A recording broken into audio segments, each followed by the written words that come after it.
Pactemos por la vida y por la paz. Un programa de la Comisión Interétnica de la Verdad de la Región Pacífico, la Coordinación Regional del Pacífico y la Agenda Eclesial Regional de Paz. Hoy presentamos Acuerdos Humanitarios, Resolución 2532 de la ONU y Principios del Derecho Internacional Humanitario. Un saludo de paz y vida para el Pacífico y para toda Colombia. En el programa de hoy traemos 3 invitados muy especiales con quienes conversaremos sobre los acuerdos humanitarios y algunos principios del derecho internacional humanitario. Nuestro primer invitado, Diego Pérez, defensor de derechos humanos y asesor de la Coordinación Regional del Pacífico Colombiano y de la Agenda Eclesial Regional de Paz, nos hablará sobre qué son los acuerdos humanitarios y cuál es su importancia. Bienvenido a Pactemos por la Vida y la Paz, Diego. Es un gusto volver a conversar con usted. Gracias. El día de hoy hablaremos sobre la importancia de los acuerdos humanitarios en el marco del derecho internacional humanitario y consuetudinario. Los acuerdos humanitarios son producto de consensos políticos entre las partes en conflicto o entre comunidades locales y alguna de las partes en conflicto con la finalidad de proteger y garantizar los derechos de la población civil no combatiente y de avanzar en algunos acuerdos humanitarios sin que necesariamente se tenga una mesa formal de negociaciones. Justamente con la idea de mitigar los impactos, las consecuencias y efectos de la guerra y del conflicto armado en la población civil.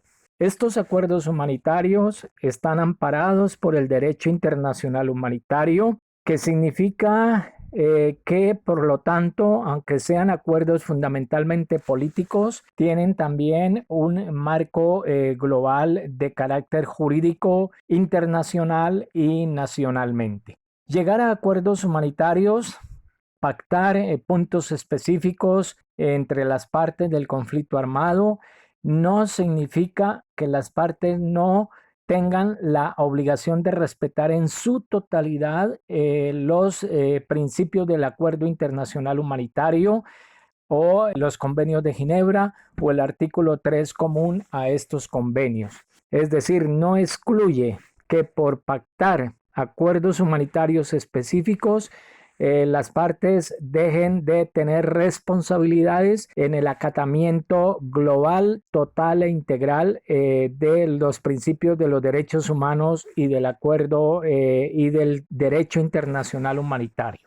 Se pueden hacer acuerdos humanitarios sobre puntos específicos, por ejemplo, para evitar el desplazamiento forzado o el confinamiento de comunidades, para permitir el retorno de comunidades que fueron desplazadas o que son desplazadas durante la guerra, durante el conflicto, para facilitar la misión de trabajo humanitario, el trabajo de las organizaciones que acompañan las comunidades afectadas por la guerra, de las misiones médicas, de las misiones de paz, etcétera, etcétera. Se puede igualmente llegar a acuerdos humanitarios respecto, por ejemplo, del no reclutamiento de niños, de niñas, de jóvenes por parte de los grupos armados o para permitir los desplazamientos cotidianos para el trabajo de las comunidades en las zonas de conflicto respecto de su movilidad, de su libre movilidad, de ir al trabajo en sus parcelas,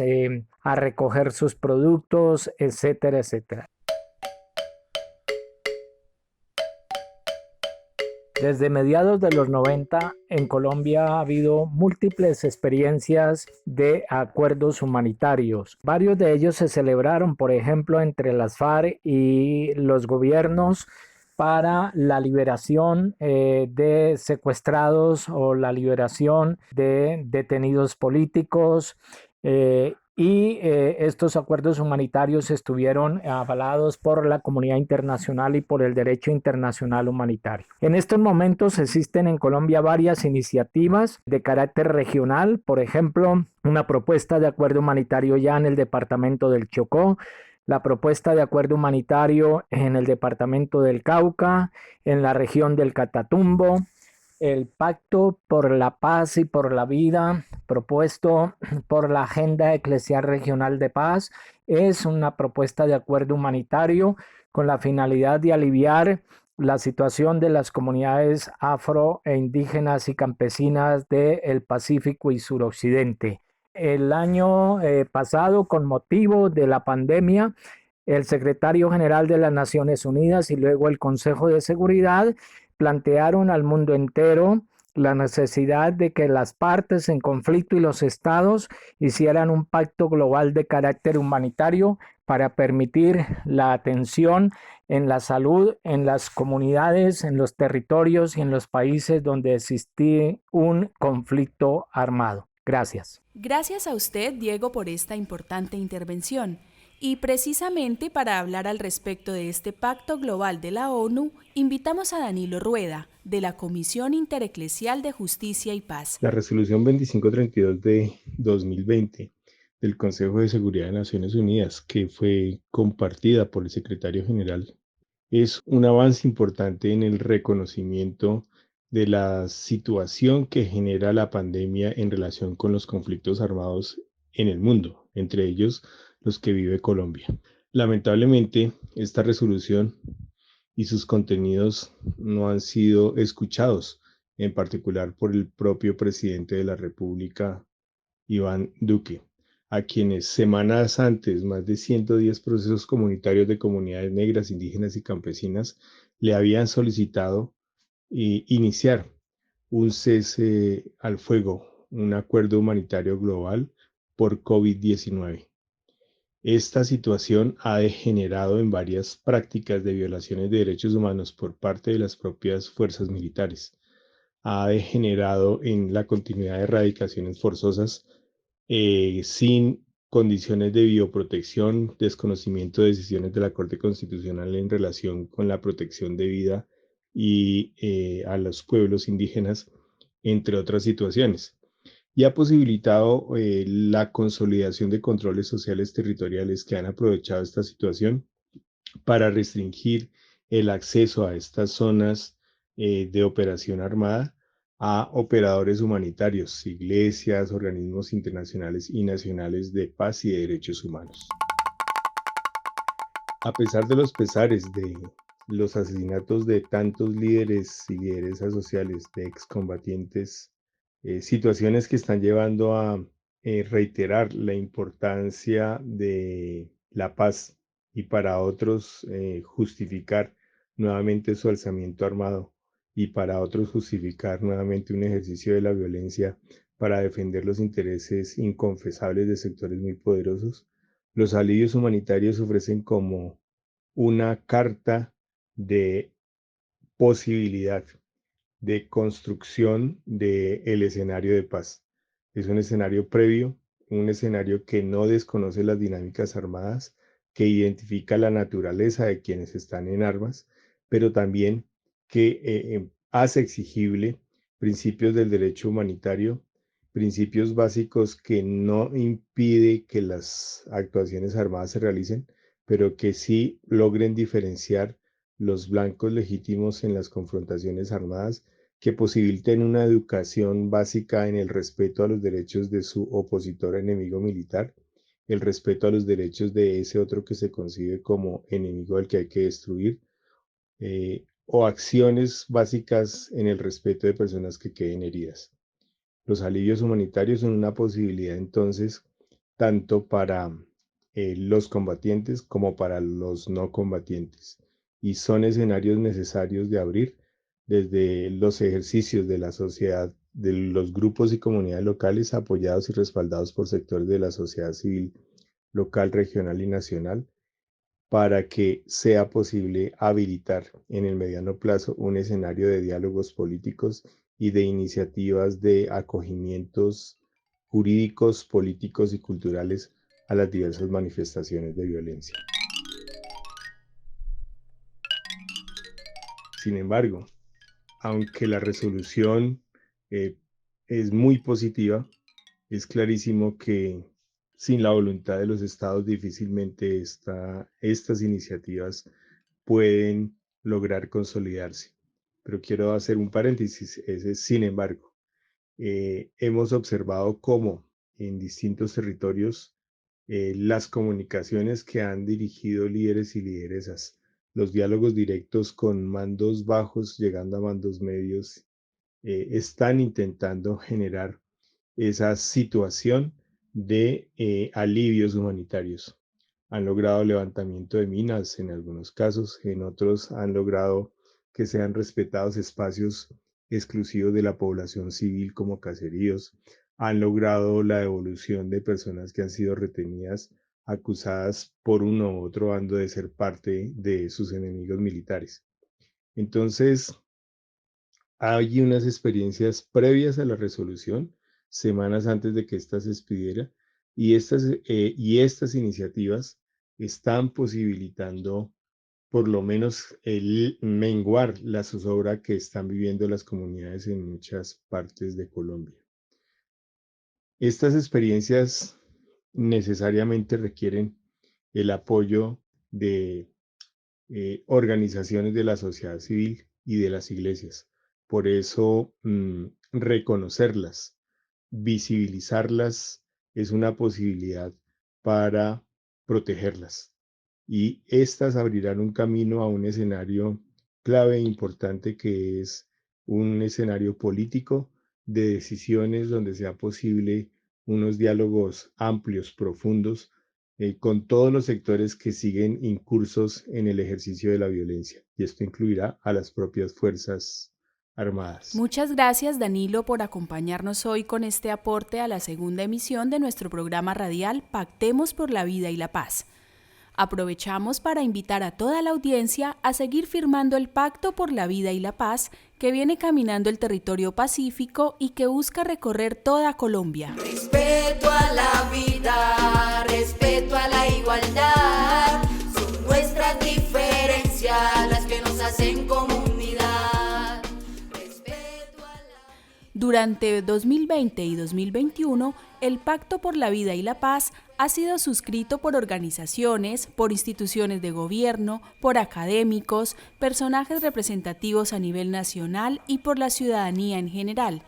Es por esto que seguimos invitando a la comunidad nacional e internacional a que se suscriba a este llamado por la vida y por la paz. Suscríbete a través de las redes sociales de la Comisión Interétnica de la Verdad de la Región Pacífico, CIP, o en www.verdadpacifico.org. Merecemos respeto, tratarnos por iguales, todos somos seres humanos y hay que levantar la mano, todo a nivelarse. Hoy alzo mi voz por aquellos que no están, hoy alzo la bandera blanca en busca de la paz. Aquí todo no está normal y nada que se acaba la violencia. Menores que matan, el inocente es que paga y muchas corrupciones. Dios que los perdone, por culpa de aquello están muriendo muchos jóvenes.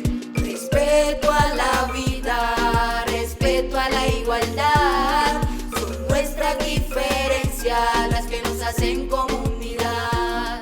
Respeto a la vida. Bueno, y retomando nuestra temática de hoy sobre los acuerdos humanitarios, los invitamos a escuchar esta narración realizada por Harold Montufa desde Samaniego sobre las diversas formas de acuerdos humanitarios territoriales que han sucedido en este municipio nariñense. El jiu-jitsu político de Samaniego, la resistencia a la violencia, la resistencia de la paz, el pacto local de paz y hoy los pervivientes del sendero, quienes seguimos contando la historia del tejido de paz, estamos supremamente convencidos que la paz no es únicamente un derecho, sino también un deber de todos y de todas.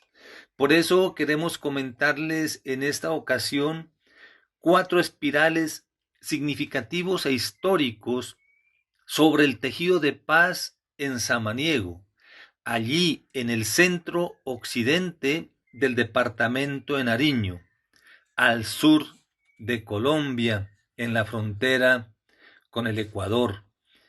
Un primer espiral que queremos comentarles es aquel que nos integramos a la parte de lo que significa Colombia en guerra y paz. El conflicto armado en Samaniego y el departamento de Nariño inicia en los primeros años de la década de los 80. A pesar de la entrada de la guerra, en junio de 1987 ya se hablaba en las tarimas públicas de nuestro pueblo, en la festividad del sesquicentenario, sobre el pacto de convivencia. Allí ya existía y se estaba tejiendo la paz. En un segundo espiral, tenemos que abandonar los egos para hacer colectivo. Y allí tenemos que enfocar que en nuestro municipio, en nuestro territorio vivo, todos somos tejido de paz. Un tejido, un hilado, una mochila, una ruana, un vestido, se hace juntando los hilos de diferentes colores, de diferentes tamaños. Por ello, desde el Pacto de Convivencia de 1987, pasando por el Programa de Desarrollo Comunitario en 1992, el Territorio de Paz en 1999, el Pacto Local de Paz en el año 2004 al 2007, el Comité de Derechos Humanos del Sector Montañoso en 2010, la Minga por la Paz de Nariño, que juntaba 7 reexistencias, entre ellos desminados humanitarios en el año 2012, el Museo de la Memoria en el año 2015, el Consejo Municipal de Paz en el año 2016-2017, la iniciativa Telenví Pacual, Corrientes de Vida y Paz en el año 2020, hasta el Pacto por la Vida y la Paz en el año 2021 y muchísimas otras iniciativas que están presentes en nuestro territorio, han sido varios y significativas iniciativas locales de paz sobre Samaniego, todas rechazando la violencia, todas defendiendo la vida. Es el ejemplo más significativo que somos un tejido de paz de diferentes colores y tamaños. En un tercer espiral hay que mencionar que también ha habido dificultades, y eso es la persecución y la sistematicidad. En todo este proceso de resistencia contra la guerra y en la reivindicación de la paz, hemos caminado juntos, pero sin apoyo del Estado, y también en la incomprensión de varios actores armados. Hemos sido perseguidos, judicializados por incluso organizaciones del Estado, amenazados por varios grupos armados. Incluso se nos ha prohibido gestionar acciones humanitarias. No se nos protege, no se brindan las garantías por parte del Estado. Sin embargo, a pesar de la persecución y la sistematicidad, consideramos que la paz no es solo un derecho, sino también un deber. Y por ello se ha convertido en un caminar y en un principio permanente. Y el cuarto espiral es que somos optimistas y, como dice la canción de Víctor Heredia en Todavía Cantamos, tenemos la firme esperanza en que logremos la paz integral, estable, duradera, dialogada, negociada, por el buen vivir, por la reconciliación, por la convivencia. El único camino que tenemos es seguir dejando, haciendo huella en el tejido de paz.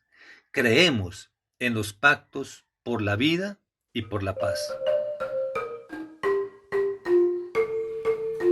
Desde la Comisión Interétnica de la Verdad de la Región Pacífico también creemos en el Pacto por la Vida y la Paz. Agradecemos a nuestros 3 invitados de la sesión de hoy por ampliarnos el panorama en relación a los acuerdos humanitarios y cerramos esta segunda entrega de nuestro programa radial Pactemos por la Vida y la Paz. Respeto a la vida, respeto a la igualdad, son nuestras diferencias las que nos hacen comunidad. Invitamos a todos y todas a visitar nuestras redes sociales. En Instagram, Facebook y Twitter pueden encontrarnos como @verdadpacifico y en la web entrando a www.verdadpacifico.org. Muchas gracias por acompañarnos y nos escuchamos la próxima semana.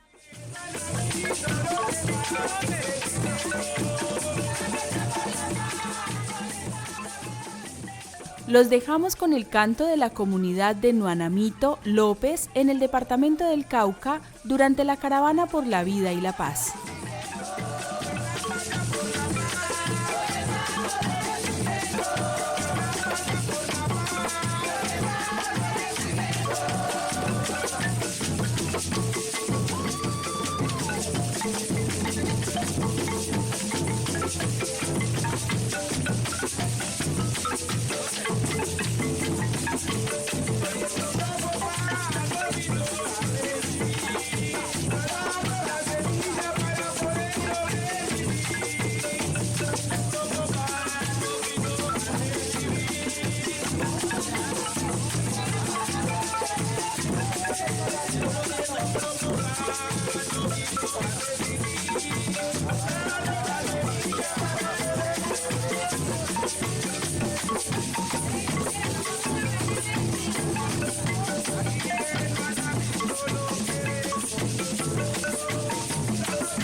Pactemos por la Vida y por la Paz, un programa de la Comisión Interétnica de la Verdad de la Región Pacífico, la Coordinación Regional del Pacífico y la Agenda Eclesial Regional de Paz.